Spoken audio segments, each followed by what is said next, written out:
ಕವಿರತ್ನ ಕಾಳಿದಾಸ ಸಿನಿಮಾದಲ್ಲಿ ಭೋಜರಾಜನ ಪಾತ್ರವನ್ನು ಮಾಡಬೇಕು ಅಂತ ಆಸೆ ಪಟ್ಟಿದ್ದಂತಹ ಡಾಕ್ಟರ್ ವಿಷ್ಣುವರ್ಧನ್ ಅವರಿಗೆ ಈ ಅವಕಾಶ ಯಾಕೆ ಸಿಗಲಿಲ್ಲ?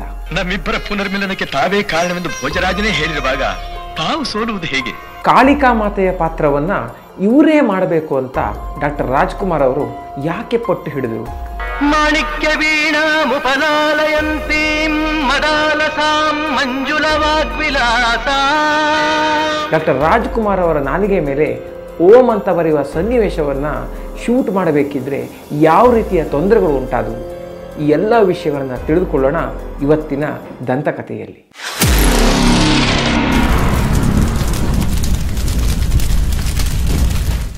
ಸ್ನೇಹಿತರೆ, ಕವಿರತ್ನ ಕಾಳಿದಾಸದ ಒಂದು ಕಾಳಿಕಾ ಮಾತೆ ಒಂದು ಪ್ರತ್ಯಕ್ಷ ಆಗುವಂತಹ ಸೀನ್ ಇದೆಯಲ್ಲ, ಆ ಶೂಟಿಂಗ್ ಮಾಡಬೇಕಿದ್ರೆ ಒಂದು ದೊಡ್ಡ ಸಮಸ್ಯೆ ಎದುರಾಗುತ್ತೆ.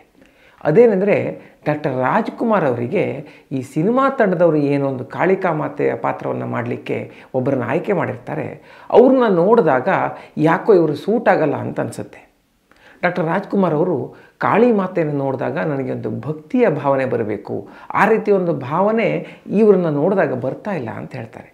ಸರಿ ಅಂತ ಅಲ್ಲಿರುವಂತಹ ಒಂದೆರಡು ಮೂರು ಬೇರೆ ಪೋಷಕ ನಟರಿಗೆ ಒಂದು ಡ್ರೆಸ್ ಹಾಕಿ ಸಿನಿಮಾ ತಂಡದವರು ಕಾಳಿಕಾ ಮಾತೆಯನ್ನಾಗಿ ರೆಡಿ ಮಾಡ್ತಾರೆ. ಆಗಲೂ ಕೂಡ ಡಾಕ್ಟರ್ ರಾಜ್ಕುಮಾರ್ ಅವರಿಗೆ ಇವರು ಯಾರೂ ಇಷ್ಟ ಆಗಲ್ಲ, ಏನೋ ಒಂದು ಸರಿ ಆಗ್ತಾ ಇಲ್ಲ, ಯಾಕೋ ಒಂದು ಆ ರೀತಿಯ ಒಂದು ಭಾವನೆ ಬರ್ತಿಲ್ಲ ಅಂತ ಡಾಕ್ಟರ್ ರಾಜ್ಕುಮಾರ್ ಅವರು ಹೇಳ್ತಾರೆ. ಇಂತಹ ಸಮಯದಲ್ಲೇ ಈ ಶೂಟಿಂಗನ್ನು ನೋಡಲಿಕ್ಕೆ ನಳಿನಿ ಅಂತ ಒಬ್ಬ ಪೋಷಕ ನಟಿಯವರು ಬಂದಿರ್ತಾರೆ. ಕ್ರೌಡಲ್ಲಿರುವಂತಹ ಇವರನ್ನ ಡಾಕ್ಟರ್ ರಾಜ್ಕುಮಾರ್ ಅವರು ನೋಡಿ, ಈಕೆಯನ್ನು ನೀವು ಕಾಳಿಕಾ ಮಾತೆಯ ಒಂದು ಪಾತ್ರಕ್ಕೆ ಹಾಕಿ ತುಂಬ ಚೆನ್ನಾಗಿ ಸೂಟ್ ಆಗ್ತಾರೆ, ಇವರಾದ ನನಗೆ ಓಕೆ ಅಂತ ಹೇಳ್ತಾರೆ. ಸರಿ, ಡಾಕ್ಟರ್ ರಾಜ್ಕುಮಾರ್ ಅವರು ಯಾರನ್ನೂ ಒಪ್ಪದೆ ಇವರೇ ಬೇಕು ಅಂತ ಪಟ್ಟು ಹಿಡಿದಾಗ ನಳಿನಿ ಅವರನ್ನು ಈ ಕಾಳಿಕಾ ಮಾತೆಯ ಒಂದು ಪಾತ್ರಕ್ಕೆ ಆಯ್ಕೆ ಮಾಡಲಾಗುತ್ತೆ. ಇನ್ನು ಈ ಒಂದು ಕಾಳಿಕಾ ಮಾತೆಯ ಪ್ರತ್ಯಕ್ಷವಾದ ಸೀನ್ನಲ್ಲೇ ಡಾಕ್ಟರ್ ರಾಜ್ಕುಮಾರ್ ಅವರು ಕಾಳಿ ಮಾತೆಯ ಒಂದು ಕಾಲ ಮೇಲೆ ಮಲಗುವಂತಹ ಒಂದು ಸೀನ್ ಬರುತ್ತೆ, ಕಾಲನ್ನು ಮುಟ್ಟುವಂತಹ ಒಂದು ಸೀನ್ ಬರುತ್ತೆ. ಈ ಸೀನ್ ಮಾಡ್ತಿರ್ಬೇಕಾದ್ರೆ ಈ ನಳಿನಿಯವರಿಗೆ ಕಣ್ಣಲ್ಲಿ ನೀರು ಬಂದ್ಬಿಡುತ್ತೆ. ನಿಮ್ಮಂತಹ ದೊಡ್ಡ ಕಲಾವಿದರು ನನ್ನ ಕಾಲಿಗೆ ಬೀಳೋದಂದ್ರೆ ಏನು, ಇದು ಭಾಳ ಕಷ್ಟ ಆಗ್ತಿದೆ ಅಂತ ಹೇಳ್ತಾರೆ. ಆಗ ಡಾಕ್ಟರ್ ರಾಜ್ಕುಮಾರ್ ಅವರು, ಇಲ್ಲಿ ನಾನು ರಾಜ್ಕುಮಾರ್ ಅಲ್ಲ, ನೀನು ನಳಿನಿ ಅಲ್ಲ, ಇಲ್ಲಿ ನೀನು ಕಾಳಿಗೆ ಮಾತೆ, ನಾನು ಒಬ್ಬ ಭಕ್ತನಿಗೆ ಒಂದು ದೇವರು ನೋಡಿದಾಗ ಯಾವ ರೀತಿ ಅನಿಸುತ್ತೋ ಅಂತಹ ಭಾವನೆಯನ್ನು ನಾವು ಇಲ್ಲಿ ಇಮ್ಯಾಜಿನ್ ಮಾಡ್ಕೋಬೇಕು. ಹಾಗಾಗಿ ಇಲ್ಲಿ ಯಾವುದೇ ಒಂದು ಸಂಕೋಚ ಬೇಡ, ಈ ಎಲ್ಲ ವಿಷಯವನ್ನು ಮರೆತು ಒಬ್ಬ ದೇವರು ಮತ್ತು ಭಕ್ತನ ನಡುವೆ ಇರುವಂತಹ ಒಂದು ಸಂಬಂಧವನ್ನು ನಾವಿಲ್ಲಿ ಕಲ್ಪಿಸ್ಕೊಳ್ಬೇಕು ಅಂತ ಹೇಳ್ತಾರೆ. ಇದಾದ ನಂತರ ನಳಿನಿಯವರು ತುಂಬ ಚೆನ್ನಾಗಿ ಕಾಳಿ ಮಾತೆಯ ಒಂದು ಪಾತ್ರವನ್ನು ಮಾಡ್ತಾರೆ. ಈ ಸೀನ್ ಕೂಡ ತುಂಬ ಅದ್ಭುತವಾಗಿ ಬರುತ್ತೆ. ಇನ್ನು ಇದೇ ಸೀನ್ನಲ್ಲೇ ಕಾಳಿ ಮಾತೆ ಒಂದು ಕಾಳಿದಾಸನ ನಾಲಿಗೆ ಮೇಲೆ ಓಂ ಅಂತ ಬರೆಯುವಂತಹ ಒಂದು ಸೀನ್ ಬರುತ್ತೆ. ಇದನ್ನೆಲ್ಲ ಗ್ರಾಫಿಕ್ಸ್ನಲ್ಲಿ ಈಗ ಮಾಡ್ಬೋದು, ಆದರೆ ಆಗಿನ ಕಾಲದಲ್ಲಿ ಆ ರೀತಿಯ ಒಂದು ಯಾವುದೇ ತಂತ್ರಜ್ಞಾನ ಇರಲಿಲ್ಲ. ಹಾಗಾಗಿ ಏನು ಮಾಡ್ತಾರೆ ಅಂದರೆ ಡಾಕ್ಟರ್ ರಾಜ್ಕುಮಾರ್ ಅವರ ನಾಲಿಗೆ ಮೇಲೆ ಸ್ಕೆಚ್ ಪೆನ್ನಲ್ಲಿ ಓಂ ಅಂತ ಬರೆದಿರ್ತಾರೆ. ಡಾಕ್ಟರ್ ರಾಜ್ಕುಮಾರ್ ಅವರು ತನ್ನ ಬಾಯಿ ಮುಚ್ಚಿದರೆ ಎಂಜಿಲ್ತಾಗಿ ಎಲ್ಲಿ ಈ ಬರೆದಿರೋದು ಅಳಿಸೋಗುತ್ತೋ ಅಂತ ನಾಲಿಗೆಯನ್ನು ಹೊರಗೆ ಹಾಕ್ಕೊಂಡೇ ಇರ್ತಾರೆ. ಈ ಸೀನನ್ನು ಸರಿಯಾಗಿ ಒಂದು ಶೂಟ್ ಮಾಡಲಿಕ್ಕೆ ಬರೋಬ್ಬರಿ 1.5 ಗಂಟೆ ಬೇಕಾಗುತ್ತೆ. ಅಷ್ಟು ಹೊತ್ತು ಡಾಕ್ಟರ್ ರಾಜ್ಕುಮಾರ್ ಅವರು ತಮ್ಮ ನಾಲಿಗೆಯನ್ನು ಹೊರಗೆ ಹಾಕ್ಕೊಂಡೇ ಇರ್ತಾರೆ. ತುಂಬ ಕಷ್ಟ ಈ ರೀತಿ ಇರೋದು.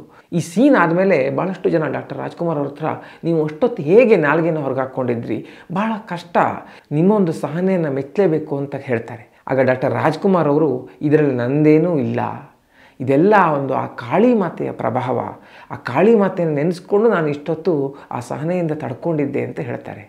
ಇದು ಡಾಕ್ಟರ್ ರಾಜ್ಕುಮಾರ್ ಅವರ ಒಂದು ಸರಳತೆಯನ್ನು ಹೇಳುತ್ತೆ ಮತ್ತು ಆ ದೇವರ ಮೇಲೆ ಇರುವಂತಹ ಭಕ್ತಿಯನ್ನು ತೋರಿಸುತ್ತೆ. ಹಾಗೆಯೇ ಈ ಕಾಳಿ ಮಾತೆಯ ಪಾತ್ರವನ್ನು ಮಾಡಿದಂತಹ ನಳಿನಿ ಅನ್ನೋರಿಗೆ ಭಾಳಷ್ಟು ಸಿನಿಮಾ ಅವಕಾಶಗಳು ಮುಂದೆ ಸಿಗ್ತಾ ಹೋಗುತ್ತವೆ. ಮುಂದೊಂದು ದಿನ ಈ ನಳಿನಿ ಅನ್ನೋರು ಡಾಕ್ಟರ್ ರಾಜ್ಕುಮಾರ್ ಅವರ ಸಿನಿಮಾಗೆ ನಾಯಕಿಯಾಗಿ ಆಯ್ಕೆ ಆಗ್ತಾರೆ. ಆಗ ಡಾಕ್ಟರ್ ರಾಜ್ಕುಮಾರ್ ಅವರು, ಈಕೆಯನ್ನು ನಾನು ದೇವರಾಗಿ ನೋಡಿದ್ದೇನೆ, ಆ ಒಂದು ಭಾವನೆಯಲ್ಲಿ ನೋಡಿಕೊಂಡು ಆ ಸಿನಿಮಾವನ್ನು ಮಾಡಿದ್ದೇನೆ, ಹೀಗಾಗಿ ಈ ನಟಿಯನ್ನು ನನ್ನ ನಾಯಕಿಯನ್ನಾಗಿ ನೋಡಲಿಕ್ಕೆ ಸಾಧ್ಯ ಇಲ್ಲ, ದಯವಿಟ್ಟು ಬೇರೆ ಯಾರನ್ನಾದರೂ ನಾಯಕಿಯನ್ನಾಗಿ ಆಯ್ಕೆ ಮಾಡಿ ಅಂತ ಕೇಳ್ಕೊಳ್ತಾರೆ. ನಂತರ ಈ ಸಿನಿಮಾಗೆ ಬೇರೆಯೊಬ್ಬರನ್ನ ನಾಯಕಿಯನ್ನಾಗಿ ಆಯ್ಕೆ ಮಾಡ್ತಾರೆ. ಒಮ್ಮೆ ದೇವರನ್ನಾಗಿ ನೋಡಿದಂತಹ ವ್ಯಕ್ತಿಯನ್ನು ನಾಯಕಿಯನ್ನಾಗಿ ನೋಡೋಕ್ಕಾಗಲ್ಲ ಅಂತ ಡಾಕ್ಟರ್ ರಾಜ್ಕುಮಾರ್ ಅವರು ದೃಢ ನಿರ್ಧಾರವನ್ನು ಮಾಡಿರ್ತಾರೆ. ಇನ್ನು ಈ ಸಿನಿಮಾದ ಇನ್ನೊಂದು ವಿಶೇಷವಾದ ಸುದ್ದಿ ಏನಂದರೆ, ಡಾಕ್ಟರ್ ವಿಷ್ಣುವರ್ಧನ್ ಅವರಿಗೆ ಈ ಕವಿರತ್ನ ಕಾಳಿದಾಸ ಸಿನಿಮಾದಲ್ಲಿ ಭೋಜರಾಜನ ಪಾತ್ರವನ್ನು ಮಾಡಬೇಕು ಅಂತಿರುತ್ತೆ. ಅದನ್ನು ಅವರು ಹೇಳ್ಕೊಳ್ತಾರೆ ಕೂಡ. ಡಾಕ್ಟರ್ ರಾಜ್ಕುಮಾರ್ ಅವರು ಕೂಡ ಭೋಜರಾಜನ ಪಾತ್ರ ಯಾವ ರೀತಿ ಬರುತ್ತೆ ಅಂತ ನೋಡಿಕೊಂಡು ಇದಕ್ಕೆ ಡಾಕ್ಟರ್ ವಿಷ್ಣುವರ್ಧನ್ ಅವರನ್ನೇ ಹಾಕ್ಕೊಳ್ಳೋಣ ಅಂತ ಅಂದ್ಕೊಂಡಿರ್ತಾರೆ. ಅವರಿಗೆ ಈ ಪಾತ್ರ ಒಂದು ತೂಕ ಕಡಿಮೆ ಆಗಬಾರ್ದು, ಒಂದು ಒಳ್ಳೆ ಪಾತ್ರ ಆಗಿರಬೇಕು ಅಂತ ಆಸೆ ಇರುತ್ತೆ. ಇನ್ನು ಉದಯಶಂಕರ್ ಅವರಿಗೆ ಈ ಕಥೆಯನ್ನು ಬರೀಬೇಕಿದ್ರೆ ಈ ಪಾತ್ರವನ್ನು ತಾನು ಮಾಡಬೇಕು ಅಂತ ಆಸೆ ಬರುತ್ತೆ.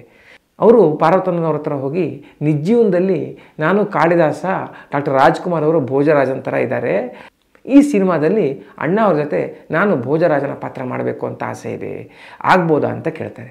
ಪಾರ್ವತಮ್ಮನವರು ಚಿತ್ರಕಥೆ ಸಂಪೂರ್ಣವಾಗಿ ಮುಗೀಲಿ, ಆಮೇಲೆ ನಿಮ್ಮನ್ನೇ ಆಯ್ಕೆ ಮಾಡೋಣ ಅಂತ ಹೇಳಿರ್ತಾರೆ. ಇಷ್ಟೆಲ್ಲ ಆಗೋ ಹೊತ್ತಿಗೆ ವರದಪ್ಪನವರು ಶ್ರೀನಿವಾಸ ಮೂರ್ತಿಯವರನ್ನು ಈ ಪಾತ್ರಕ್ಕೆ ಆಯ್ಕೆ ಮಾಡ್ಕೋಬೇಕು ಅಂತ ಅಂದ್ಕೊಂಡಿರ್ತಾರೆ.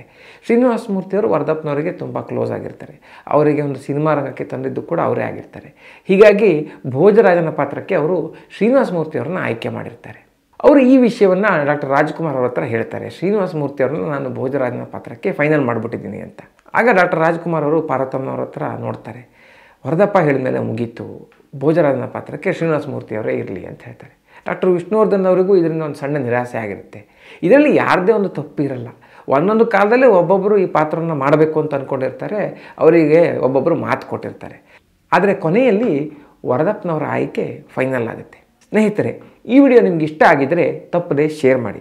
ಹಾಗೆಯೇ ಈ ರೀತಿಯ ಇನ್ನಷ್ಟು ಕುತೂಹಲಭರಿತವಾದ ವಿಷಯಗಳನ್ನು ತಿಳ್ಕೋಬೇಕು ಅಂದರೆ ನಮ್ಮ ಕನ್ನಡ ಮಾಣಿಕ್ಯ ಚಾನಲ್ಗೆ ತಪ್ಪದೆ ಸಬ್ಸ್ಕ್ರೈಬ್ ಮಾಡಿ. ಮುಂದಿನ ಸಂಚಿಕೆಯಲ್ಲಿ ಮತ್ತೊಮ್ಮೆ ಸಿಗೋಣ. ಅಲ್ಲಿವರೆಗೂ ನಮಸ್ಕಾರ.